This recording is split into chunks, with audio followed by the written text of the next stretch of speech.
अगर आप सप्लाई और डिमांड को मास्टर कर लेते हैं तो चार्ट्स देखने का आपका नजरिया हमेशा के लिए बदल जाएगा। इससे आप सिर्फ प्रॉफिट ही नहीं बल्कि बड़े बड़े प्रॉफिट भी कमा सकते हैं। इस वीडियो में हम आपको यह सब चीजें बताने वाले हैं। अगर आप सप्लाई और डिमांड को सच में मास्टर करना चाहते हैं तो मेरा आपसे एक रिक्वेस्ट है कि वीडियो के किसी भी पार्ट को स्किप ना करें। इस पूरे वीडियो में हम आपको बताएंगे कि सप्लाई और डिमांड क्या होता है, आपको इसे क्यों ट्रेड करना चाहिए, आप कैसे चार्ट्स पर सप्लाई और डिमांड जोन को ड्रॉ कर सकते हैं, और फाइनली आप इसे कैसे ट्रेड कर सकते हैं, एंट्री कैसे लेनी है और एग्जिट कैसे करना है। वीडियो के अंत में मैं आपके साथ मेरा खुद का तरीका शेयर करूंगा जिससे मैं सप्लाई और डिमांड को ट्रेड करता हूं, ताकि आप जान सकें कि मेरी स्ट्रेटजी क्या है।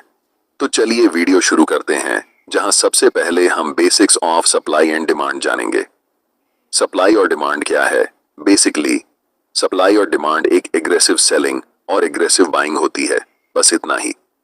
एग्रेसिव बाइंग और एग्रेसिव सेलिंग हमें बताती है कि बड़े लोग या बिग बॉयज कहां पर मार्केट में इंटर कर रहे हैं और कहां से एग्जिट कर रहे हैं, और बिग बॉयज प्राइस को किस डायरेक्शन में पुश कर रहे हैं। कैंडलस्टिक पैटर्न को ध्यान से देखो, ये बड़े रेड कैंडल हमें बताते हैं कि यहाँ पर एग्रेसिव सेलिंग हुई है, यानी कि यहाँ बड़े वॉल्यूम्स और बड़े मोमेंटम शामिल हैं मार्केट को नीचे लाने में। अब नेक्स्ट चार्ट पर ध्यान दें, आप यहाँ देख सकते हैं कि यहाँ पर एग्रेसिव बाइंग हुई है, जिसका मतलब है कि बिग बॉयज बड़े वॉल्यूम और बड़े मोमेंटम के साथ प्राइस को ऊपर ले जा रहे हैं। इन्हीं दोनों चीजों को आपको देखना चाहिए जब आप सप्लाई और डिमांड को ट्रेड कर रहे होते हैं, क्योंकि ऐसे मोमेंटम हमें बताता है कि स्मार्ट मनी कहां पर मार्केट में एंटर कर रही है, मार्केट को किस डायरेक्शन में ले जा रही है और मार्केट से कहां पर एग्जिट कर रही है। और अगर आप छोटे छोटे कैंडलस्टिक्स को देखते हैं तो इसे सप्लाई और डिमांड एरिया नहीं समझना चाहिए। ये सारे स्मॉल कैंडल मार्केट के छोटे छोटे क्यूट बेबीज हैं, और ऐसे कैंडल के साथ न तो ज्यादा वॉल्यूम होता है और न ही मोमेंटम। आपको सप्लाई और डिमांड क्यों ट्रेड करना चाहिए? पहले मैं आपको बताना चाहता हूं कि मैं सप्लाई और डिमांड को क्यों ट्रेड करता हूं। हम उन लोगों के साथ ट्रेड करना चाहते हैं जिनके पास बहुत सारा पैसा है, जिसे हम स्टॉक मार्केट की भाषा में स्मार्ट मनी कहते हैं, और मैं भी बिग बॉयज स्मार्ट मनी को फॉलो करके प्रॉफिट बनाना चाहता हूं। सबसे अच्छा तरीका जिससे आप पहचान सकते हैं कि मार्केट में स्मार्ट मनी कब इंटर कर रही है और कब एग्जिट कर रही है, वह है चार्ट्स पर सप्लाई और डिमांड जोन को पहचानना। जब मार्केट में प्राइस बड़े बड़े रेड कैंडल्स बनाते हुए नीचे की ओर जाती है, उसे हम सप्लाई जोन कहते हैं, और जिस लेवल से प्राइस बड़े बड़े ग्रीन कैंडल बनाकर ऊपर की ओर बढ़ती है, उसे हम डिमांड जोन कहते हैं। हम सिर्फ चार्ट पर बड़े मोमेंटम वाले कैंडल्स को देखेंगे जो हमें बताते हैं कि बिग बॉयज या फिर स्मार्ट मनी मार्केट में प्रवेश कर चुकी है। इस बात को हमेशा याद रखें कि हम रिटेल ट्रेडर्स हैं, और मार्केट के बड़े प्लेयर्स के मुकाबले हमारे पास बहुत कम पैसे होते हैं। इन बड़े प्लेयर्स के पास 500 करोड़, 1000 करोड़, 2000 करोड़ जैसी बड़ी रकम होती है। चार्ट्स को ध्यान से देखो, ऐसे मोमेंटम को देखने के बाद आपको पता चल जाता है कि बड़े प्लेयर्स, जिन्हें हम स्मार्ट मनी कहते हैं, इस लेवल पर मार्केट में प्रवेश कर रहे हैं। तो मेरा आपसे सवाल है, क्या आप ऐसी जगह पर खरीदना चाहोगे? अगर आपका जवाब नहीं है तो आप मार्केट में हमेशा के लिए लूजर ही रह जाओगे। लेकिन मुझे पता है कि आप सबका जवाब हाँ होगा, क्योंकि आप मार्केट में प्रॉफिट बनाने आए हैं और यहाँ आते हैं। पहला तरीका यह है कि ट्रेड में आपको तभी एंट्री लेनी है जब आपको कम से कम 3 मोमेंटम कैंडल्स दिखें। हो सकता है कि एक मोमेंटम में 4-5 बड़े कैंडल्स हों, लेकिन कम से कम 3 तो होना ही चाहिए, तभी हम ट्रेड में एंट्री ले सकते हैं। जैसे कि इन 3 मोमेंटम कैंडल्स को देखो। ध्यान रखना कि ऐसे छोटे कैंडल्स को सप्लाई और डिमांड मत समझना। इस एग्जाम्पल में हम इन 3 ग्रीन मोमेंटम कैंडल्स का इस्तेमाल करेंगे। दूसरा चीज आपको यह करना है कि ऐसे एरिया ढूंढना है जहां से मोमेंटम शुरू हुआ है, और उन तीनों कैंडल्स के जस्ट प्रीवियस वाले कैंडल पर हम एक रेक्टेंगल बॉक्स ड्रॉ करेंगे। ध्यान देना कि वह बॉक्स कैंडल की हाई और लो को पूरी तरह कवर कर रहा हो। अब जो आपको चार्ट्स पर यह रेक्टेंगल एरिया दिख रहा है, ये पूरा एरिया एक डिमांड जोन है, और अगली बार जब भी प्राइस इस जोन में आएगा तब यहां से आपको बाय ट्रेड में एंट्री करनी है। क्योंकि यहां पर ऐसा हो चुका है, तो ध्यान देने वाली बात यह है कि प्राइस इस जोन तक आया और उसके बाद बड़े ग्रीन कैंडल्स बनाते हुए शूट अप कर गया।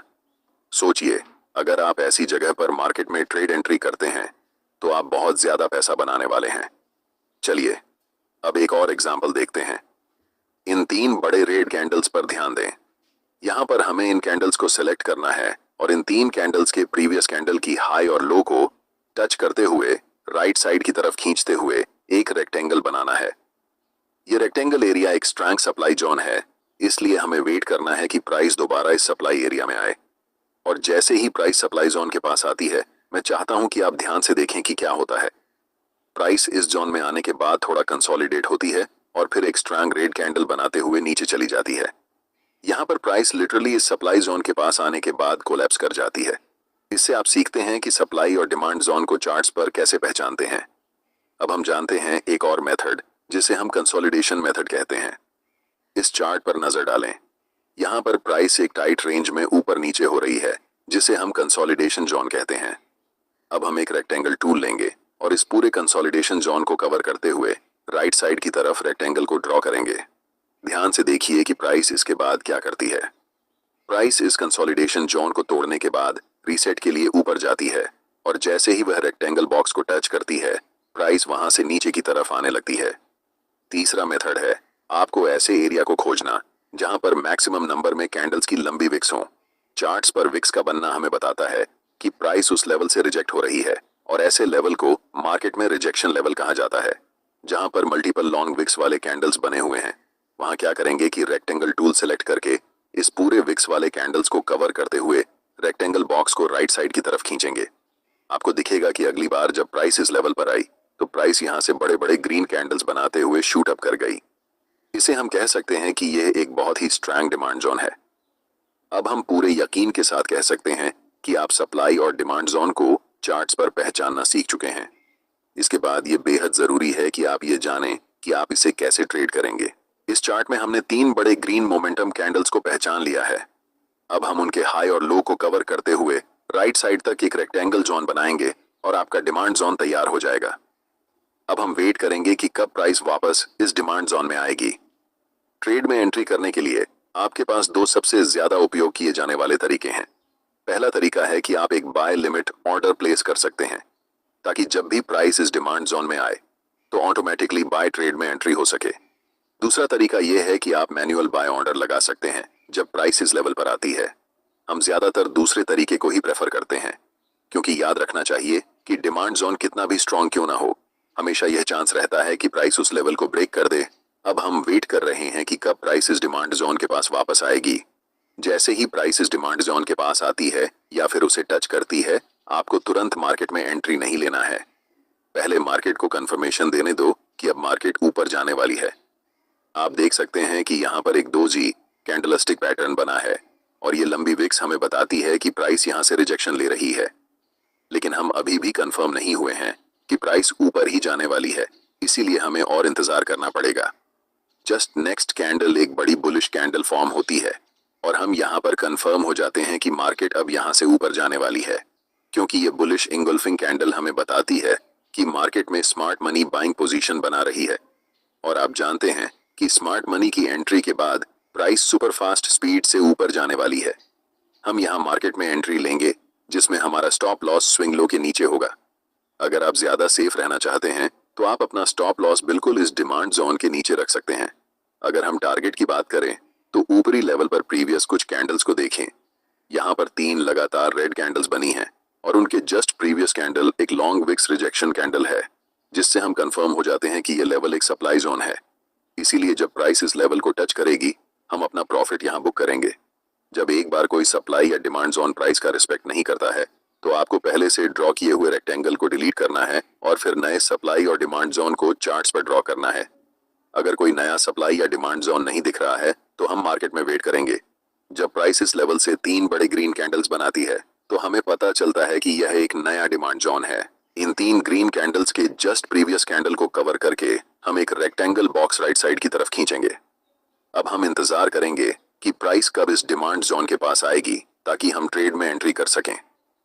इस एरिया में हमें दिख रहा है कि कैंडल्स के पास बड़े बड़े विक्स हैं, इसलिए हम यहाँ एक सप्लाई जोन ड्रॉ कर सकते हैं।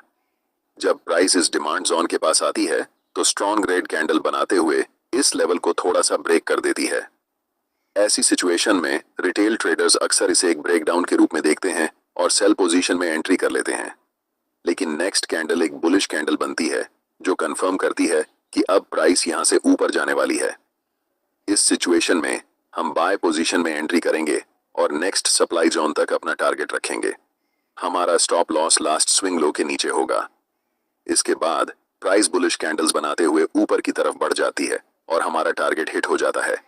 अगर आप अभी तक मेरे वीडियो को देख रहे हैं तो अब मैं आपके साथ अपनी सीक्रेट ट्रेडिंग स्ट्रेटेजी शेयर करने वाला हूं, जिसमें मैं बताऊंगा कि सप्लाई और डिमांड को यूज करके मैं खुद कैसे ट्रेड करता हूं।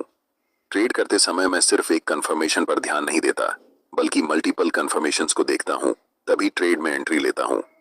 एक्सटर्नल कंफर्मेशन के लिए मैं अक्सर फिबोनाची रिट्रेसमेंट टूल का उपयोग करता हूं, और ऐसा मैं तभी करता हूं जब प्राइस अपर ट्रेंड या डाउनर ट्रेंड में होती है।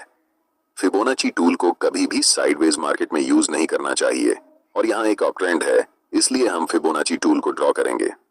फिबोनाची टूल में रिट्रेसमेंट को ट्रेड करने के लिए 0.5 और 0.61 लेवल सबसे अच्छे होते हैं। इसलिए जब प्राइस इन दोनों लेवल्स के बीच आती है और एक बुलिश कैंडल बनती है तो हम कंफर्म हो जाते हैं कि प्राइस अब यहाँ से ऊपर ही जाने वाली है